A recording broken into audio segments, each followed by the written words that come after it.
qui est l'eugénisme. L'eugénisme, c'est l'amélioration des lignages humains. Alors, il y en a eu plusieurs, par élimination, par sélection, tout ce que vous voulez. Et là, c'est par augmentation. Mais c'est profondément la poursuite du même dessein. Ce qui me choque profondément dans la perspective de l'homme augmenté, c'est que les techniques étant compliquées, difficiles, évidemment, on ne va pas augmenter tout le monde. Et que, alors que la médecine, que la biologie, que les techniques en général avaient leur légitimité parce qu'elles contribuaient à lutter contre les inégalités de nature, avec l'homme augmenté, ces techniques-là se fixent un objectif et de faire apparaître de nouvelles inégalités, de créer le nouveau lignage d'une nouvelle aristocratie. Ça, pour un scientifique humaniste comme moi, c'est profondément bouleversant. Alors, je voudrais réexpliquer pour les auditeurs, vous faites finalement la distinction entre ce qui peut réparer, la chirurgie qui peut réparer... oui, ou la thérapie génique. Voilà, et puis l'amélioration de cet homme augmenté qui fait que du coup on obtient une inégalité entre les hommes parce qu'on va être tenté de faire autre chose. Certains, dans l'esprit, dans la volonté des transhumanistes, certains seront dotés de qualités dont d'autres ne seront pas dotés de sitôt. Et vous savez, on sait bien, toujours dans l'histoire des techniques, ce sont les puissants qui ont d'abord mobilisé les techniques à leur profit. Et l'idée que ces puissants vont mobiliser d'abord ces techniques au profit des moins puissants est simplement absurde.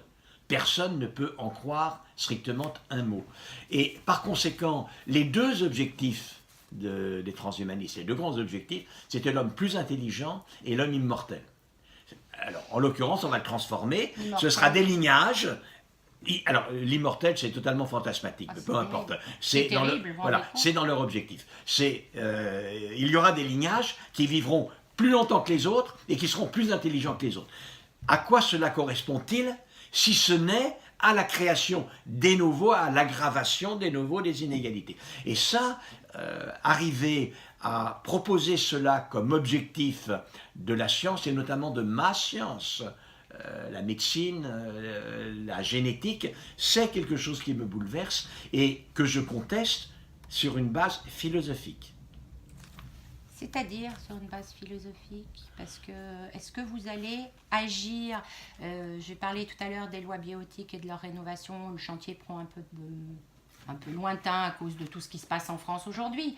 Vous allez participer activement à ce que vos points de vue, le vôtre et ceux qui sont sur cette ligne scientifique-là... Ça fait 35 ans que je le fais. Oui, mais là maintenant, on est en danger. Je le fais notamment. On parlait en Roten des Chinois. Voilà. Enfin, je le fais notamment. Mais bon, je le fais... La base de ma pensée morale, c'est la réciprocité. C'est le fait que profondément... Nous sommes liés, vous et moi, et avec tous les autres humains, par des liens de réciprocité. Ce dont l'un peut se targuer, ce qu'il revendique, eh bien l'autre peut s'en targuer et peut le revendiquer. Et ça, cela exclut totalement que l'on mobilise les savoirs et les techniques pour créer des injustices, pour créer des inégalités.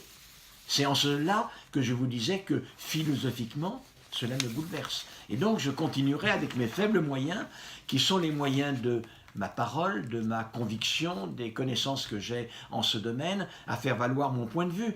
Je n'ai pas trop d'illusions. Mais la seule illusion que j'ai, c'est que même si, in fine, aujourd'hui, le mouvement transhumaniste est d'une puissance extrême,